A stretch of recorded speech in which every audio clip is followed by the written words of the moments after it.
Hola, esta sesión es una sesión para presentarles la historia del capitalismo. Nuestro intuito, nuestro objetivo es presentarles los 200 años de la historia del capitalismo en 20 minutos para comprender mejor lo que no está funcionando por parte del capitalismo y poder hacer los ajustes necesarios para que el capitalismo siga sirviendo los próximos 200 años para mejorar el mundo. Cuando uno pregunta a una persona al azar en la calle, ¿qué sentimiento tienes cuando piensas en capitalismo? Y muchas veces a las personas a nuestro alrededor, los sentimientos siempre son muy negativos, como competencia, ganancia, pobreza, desigualdad, exploración. Estos son los sentimientos de una manera general muy presentes en las personas cuando hablamos de capitalismo. Y esto tiene un punto muy importante, es que nosotros como organizaciones, como individuos, seguimos haciendo lo mismo de la misma manera, esperando que al final algo sea diferente. Y eso no va a pasar. Entonces tenemos que pensar en nuevas maneras de expresar el capitalismo, porque los mecanismos y los métodos que nos ha traído hasta este momento, en 200 años, ya no sirven, necesitan una actualización. Y el propósito de esta presentación es explorar esta historia y también empezar a explorar las oportunidades que pueden venir a partir de lo que aprendimos en estos años. Cuando miramos el pasado, hace más de 155 años, esclavitud era el modus operandi. Un plan de negocios tenían recursos financieros, recursos de activos y también recursos esclavos. Hoy ya no es aceptable y eso es un cambio de conciencia, un cambio evolucionario. Hace 100 años las mujeres no votaban, no participaban. El 50% de la población que tenía derecho o capacidad de voto político no participaba.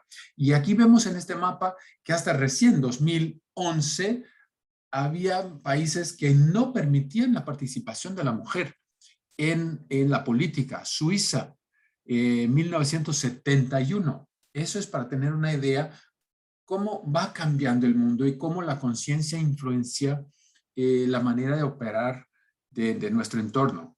Imagínate, hace 53 años el maratón era acepto apenas para los hombres. Esta mujer se inscribió con sus iniciales, entonces no sabían que era una mujer y en el medio de la carrera este señor corría detrás de ella para quitarle el número, porque las mujeres eran prohibidas de correr maratones. Hoy las mujeres hasta pelean en el UFC, que son las peleas más agresivas que hay dentro de los deportes de artes marciales, ¿no? Hace 26 años había una segregación de blancos y negros en África del Sur y todo eso nos representan grandes cambios de comportamiento y conciencia. Y el primer ejercicio es qué cosas que estamos haciendo hoy, que mañana, después, en un año, en 5 años, van a ser absurdas como estas que vimos anteriores. ¿Qué cosas hacíamos hace 5 años que hoy ya no son aceptas? Es un pequeño ejercicio para pensar qué estamos haciendo y qué tenemos que cambiar ahora para nos preparar para el futuro. ¿Está bien? Eso es un ejercicio que propongo a cada uno que está escuchando. Bueno, luego, para comprender este gran cambio del capitalismo, vamos a mirar un trabajo de Hans Rosling que mira expectativa de vida y el ingreso per cápita. Y cuando miramos a esta esquina, donde se vive 30 años, 40 años con poco ingreso per cápita, $500, es un ambiente donde vivimos en pobreza y en enfermedad. El lado opuesto, a la derecha arriba, viviendo 70, 80 años con mucha plata, es un espacio de riqueza y salud. Entonces, imaginemos que en el año 1000 teníamos una distribución de la población. Cada pelotica acá representa un país, cada color representa un continente y las peloticas más grandes, las dos rojas, India y China, eran regiones que ya tenían mucha gente vivía ahí. No existían estos países, pero hicimos una extrapolación para el año 1000, porque anterior al año 1000 vivíamos así, en pobreza y en enfermedad. Luego del año 1000 hasta el año 1800 hubo un cambio donde los países del color amarillo avanzaron en riqueza, pero no mucho más en salud, ¿no? ¿Y qué significa eso? Estos son los países de Europa que salieron a explorar el mundo. Entonces, a partir de 1800 empezó la globalización real, el primer paso de los países a salir, saquear, quitarle cosas de otros y volver a Europa con más dinero, con más riqueza. Esto fue donde empezaron los grandes emprendimientos, la actividad emprendedora, los grandes negocios. Y en estos últimos 200 años saltamos de una vida de pobreza y enfermedad a una vida menos pobre, menos enferma, más rica y con más salud. Pero creamos un gran problema.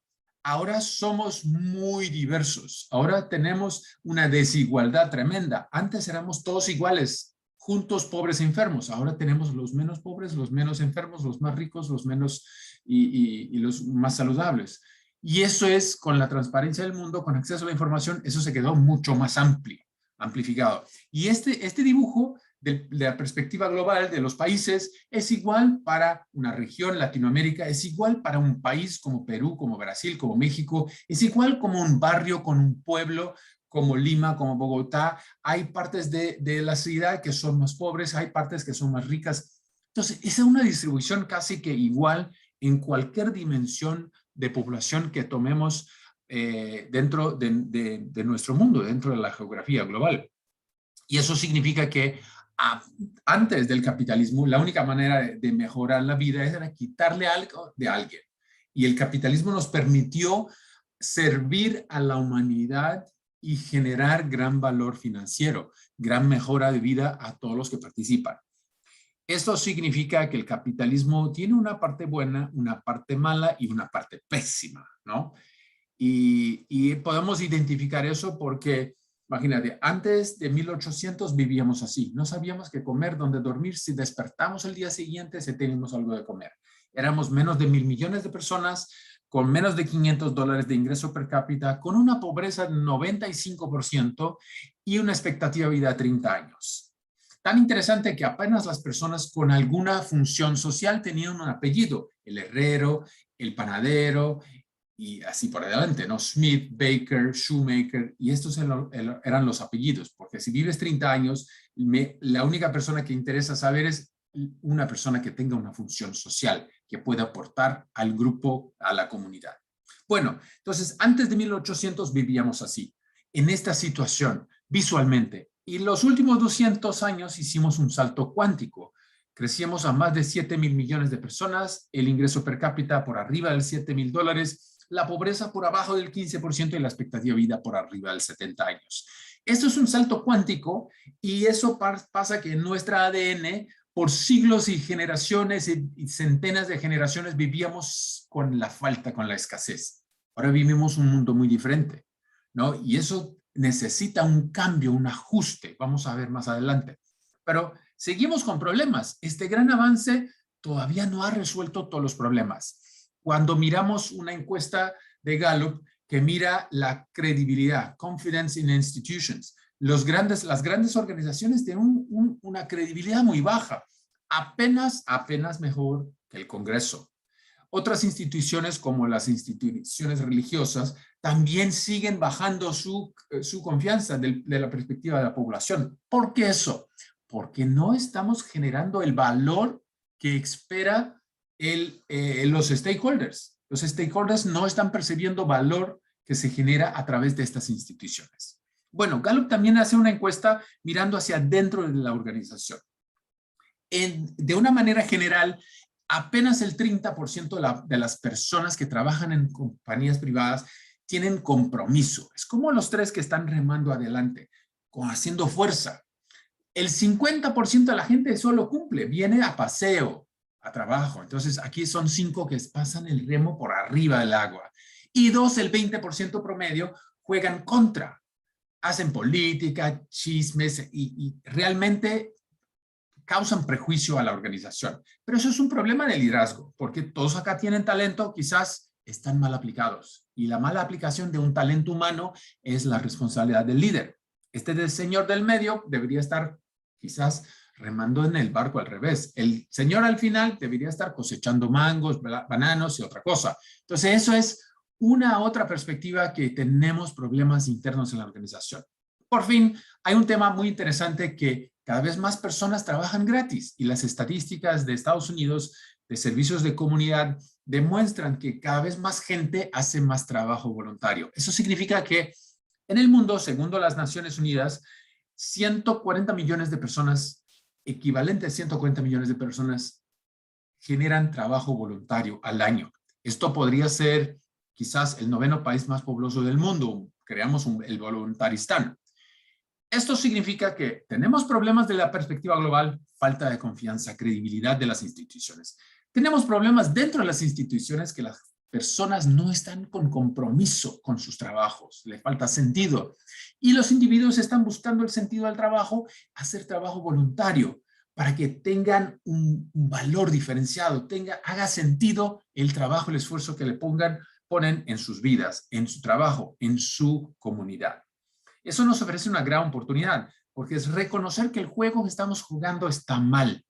¿Y qué juego es eso? Es un juego de niños. Todos conocen Monopoly, ¿no? Monopoly es un juego tradicionalísimo, pero es lo que estamos jugando. Estamos jugando Monopoly no con nuestros niños, con nuestros hijos, pero con nuestros negocios. Y significa que la única manera de ganar el juego Monopoly, ser el único jugador a no ir a la quiebra y acumular la más grande cantidad de dinero.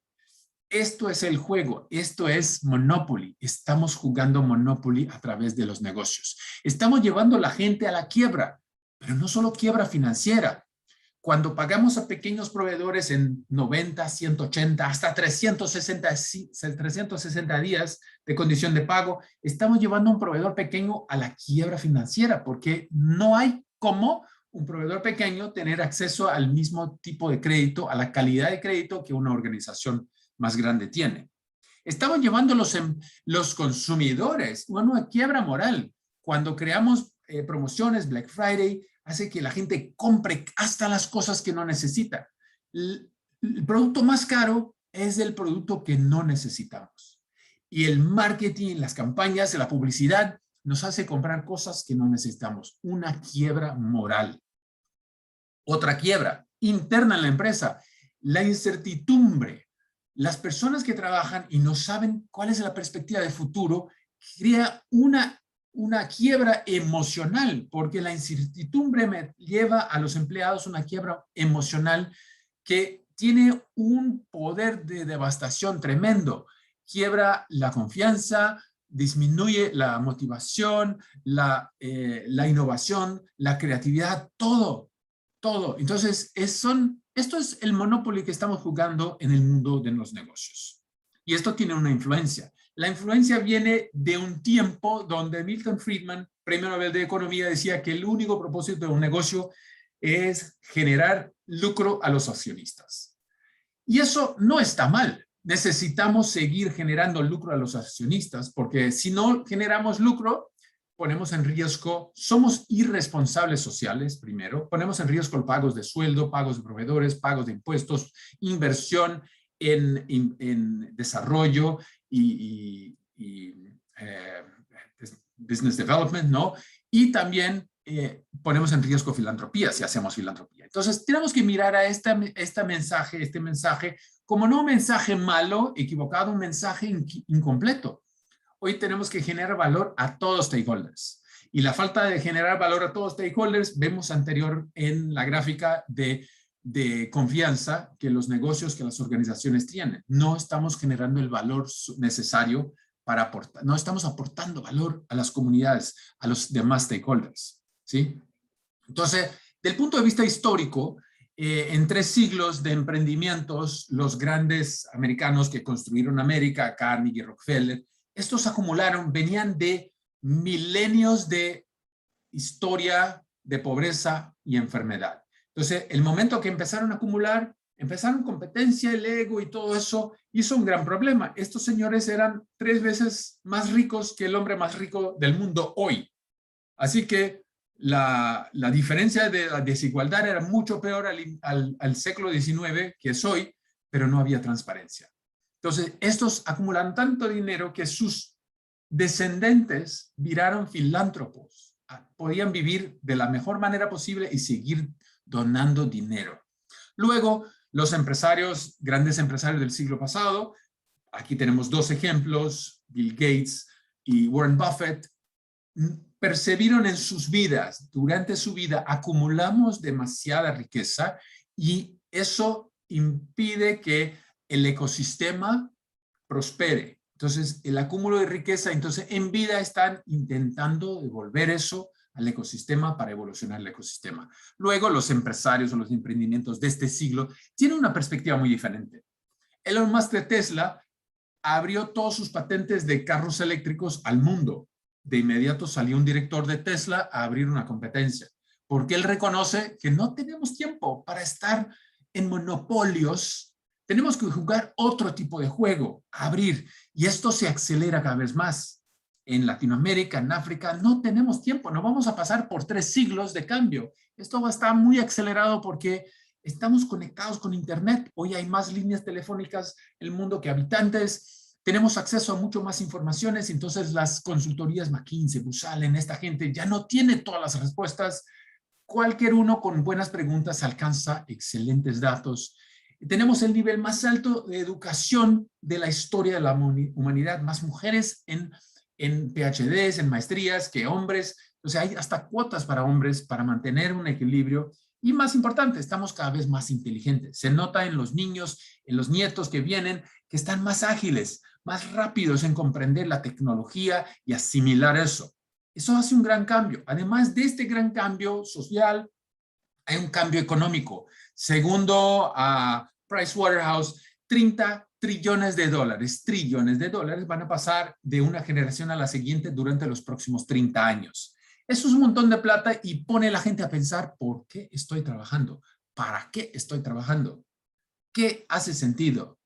Y eso es cambiar un mundo, un modelo de falta, de escasez, a un modelo de abundancia. Ese es el modelo mental que tenemos que cambiar y cambiar nuestros negocios para aportar más valor, no apenas el valor financiero. Buscar nuevas mediciones, nuevas formas de medir nuestro impacto.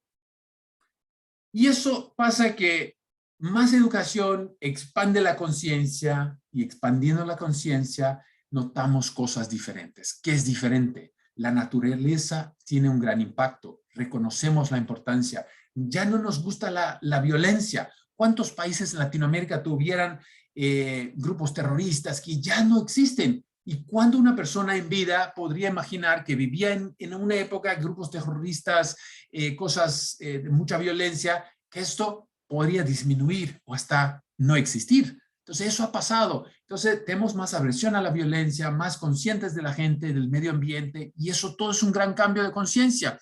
Y eso empieza a afectar, ¿qué primero? La publicación de academia. Entonces, academia empieza a buscar, mira, el capitalismo puede ser mejor, el socialismo nos ha fallado, pero el capitalismo también nos ha fallado. La diferencia es que el capitalismo todavía no ha fallado 100%, pero el socialismo ha fallado, sí. Pero los dos son buenos y los dos son malos. Capitalismo es excelente para producir riqueza, está fallando en la distribución. Socialismo es excelente para distribuir riqueza, pero cuando acaba la riqueza falla porque no falla en el punto principal también, que es la producción. Si no produces riqueza, no hay nada para distribuir. Y eso ha fallado Venezuela, Cuba, Unión Soviética y todos los demás.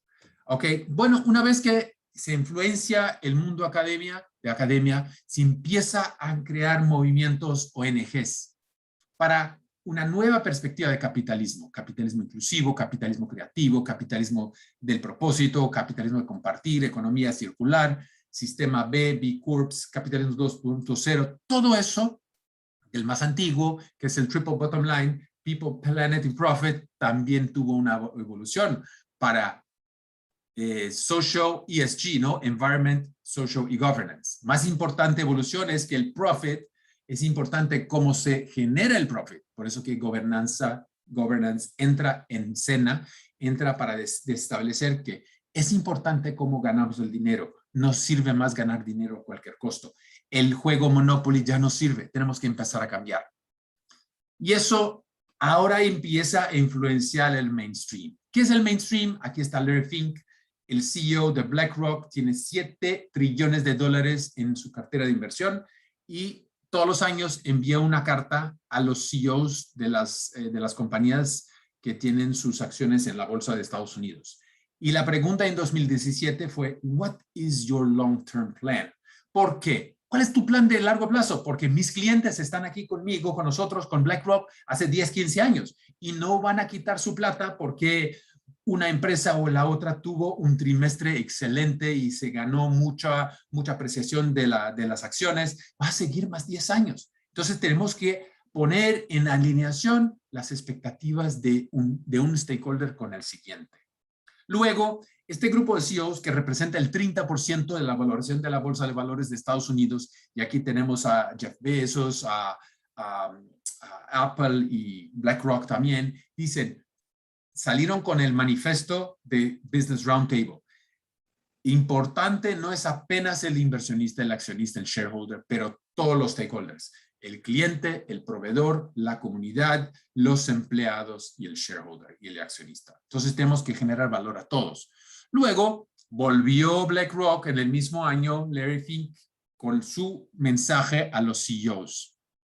¿Cuál es tu plan contra el calentamiento global? Porque mis inversiones en empresas que provocan el calentamiento global pueden tener un fin más rápido que no. Entonces, quiero saber dónde voy a invertir la plata en empresas que van a proteger el futuro del planeta. ¿Dónde está la inversión de la plata? De mis clientes y de mi negocio. Entonces, eso se torna muy importante. Y una cosa muy interesante es, volviendo a la evolución de la conciencia. En el pasado hablamos de compliance, ¿cuál es el mínimo que tenemos que cumplir? Lo que dice la ley. Luego empezamos a hacer un poquito más, ¿no? Por eficiencia, por ganar más. Luego se empezó a mirar que no apenas tenemos que ganar más, pero tenemos que ser positivos, net positive, ¿no? No podemos dejar hacer compensaciones, pero ahora en este momento ya evolucionamos a un próximo nivel que es regeneración. Ya no podemos apenas ser en cero o un poquito positivo, aquí tengo negativo, aquí un positivo. No hay compensación. Entonces tenemos que tener impacto cero o positivo o empezar a pensar en regenerar el ecosistema para garantizar que estemos aquí en el futuro. Así que con estas ideas, en 2020, antes de pandemia, el Foro Económico Mundial lanza la idea de Stakeholder Capitalism. Pero una gran idea otra vez con 5 stakeholders, empleados, clientes, proveedores, comunidades y accionistas. El medio ambiente está ahí en el medio, pero el ambiente es el más importante. Son 6 stakeholders principales que tenemos que mirar. Salió con la idea, pero con pandemia no ha avanzado mucho. En 2021 volvió con la idea, ahora un poquito más quizás para cómo lo hacemos. Pero la gran verdad que todo eso, todos estos movimientos, Michael Porter lanzó shared value, y hay otros movimientos, pero todos de una manera u otra son maneras distintas de presentar 4 principios, 4 fundamentos. Propósito, ¿cuál es la causa? ¿Por qué existe una organización? Reconocer la interdependencia, estamos juntos. No podemos mirar de manera lineal nuestro negocio. Nuestro negocio es un sistema. Tenemos comunidades del entorno que hacen parte, el medio ambiente, todo eso. No es una cadena de valor proveedor, empresa, empleados y cliente. Somos más amplios, 3 dimensiones. Luego, una cultura. La única manera de diferenciar es cuando todos trabajan en favor de la misma intención, del mismo propósito, juntos como un ecosistema. Y ahí cambiamos una cultura de un producto o un servicio a un movimiento. Somos un producto o un servicio, somos commodity. Somos un movimiento, somos únicos, exclusivos. Y el más importante, donde empieza todo, es en liderazgo. Liderazgo, y el más grande enemigo del líder es el ego. Es el propio líder. Entonces ahí tenemos que aprender a trabajar el equilibrio de valores y mucho más cosas, porque los stakeholders no miran a tus palabras, no escuchan a tus palabras, miran a tus comportamientos. Entonces, cómo el líder se comporta es la manera que va a influenciar su ecosistema. Y a partir de estos valores, cuando vemos estos valores en acción, lo que notamos es nuestras investigaciones, empresas que trabajan con estos 4 fundamentos tienen valores muy distintos en sus organizaciones: compasión, amor, cuidado, alma, felicidad, autenticidad. En el libro que publicamos a través de Harvard, reconocemos que estas empresas que practican estas filosofías, y estas son algunas de ellas, tienen un resultado financiero muy interesante. Entonces, en el largo plazo, la bolsa de valores tiene un resultado más o menos 250, 300%. Las empresas en la lista de Good to Great de Jim Collins tienen un resultado de 490% en este periodo, que es un buen resultado. Son 13 empresas, infelizmente 2 se fueron a la quiebra, entonces mantenemos 11. Pero las empresas humanizadas, Firms of Endearment, tienen resultados hasta 7 veces más grandes que el promedio del mercado. Y lo más interesante es que estos saltos de desempeño financiero ocurren pasada las crisis. Entonces, 2007, 2008, la gran crisis, estas empresas, Firms of Endearment, acumulan valores no financieros, valores humanos, valores de tecnología, de conocimiento, valores sociales, morales, ambientales, y eso se transforma, esa energía potencial se transforma en energía de movimiento, energía financiera, cuando posible. ¿Qué significa eso? Pasada la crisis, el cliente cuando puede te compra más. Pasada la crisis, el proveedor cuando tiene idea te trae primero a tu organización la idea. La comunidad cuando tiene que salir en defensa a alguien, va a salir en defensa a tu organización antes de otra organización.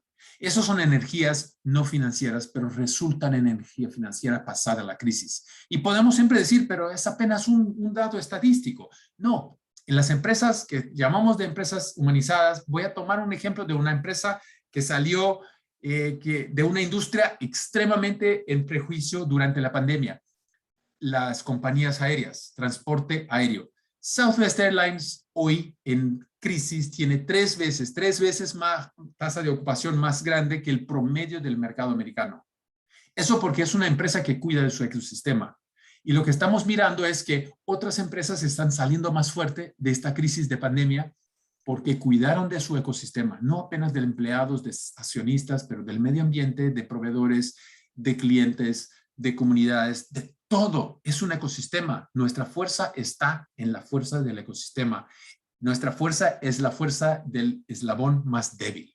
Así que, ¿cuál es nuestro eslabón más débil para identificar dónde está nuestro problema? Y bueno, las garantías de la vida son básicas. 3, vamos a morir un día, vamos a pagar impuestos, no hay cómo no pagar impuestos, siempre hay una parte vamos a pagar impuestos. Y la tercera garantía de la vida es que sí vamos a pasar por otra crisis. Entonces, si las organizaciones empiezan a cambiar a esta filosofía que se presenta de diversas maneras, economía circular, economía creativa, capitalismo inclusivo, capitalismo, economía compartida, pero estos principios se presentan y si no implementamos estos principios en nuestras organizaciones, la oportunidad de pasar a una próxima crisis disminuye mucho. Las empresas que pasan por crisis y pasan bien son las empresas que tienen esta filosofía implementada de manera más consciente. Así que les invito a conocer y a profundizar en el tema de capitalismo consciente, donde expresamos el propósito de una manera evolucionaria, porque el propósito tiene que se actualizar de acuerdo con el cambio en nuestro ecosistema social, ambiental y económico. Reconocer la interdependencia de los grupos de interés. Somos todos parte de un mismo sistema. Trabajar un liderazgo que sirve a una causa más grande, más amplia, que es el propósito, y a partir de eso crear una cultura responsable por nuestros actos. Una cultura que reconoce que la manera que operamos, la manera que nos comportamos, tiene un impacto tremendo, no apenas en las personas a nuestro alrededor, pero en todo el ecosistema y a partir de eso crear organizaciones más conscientes.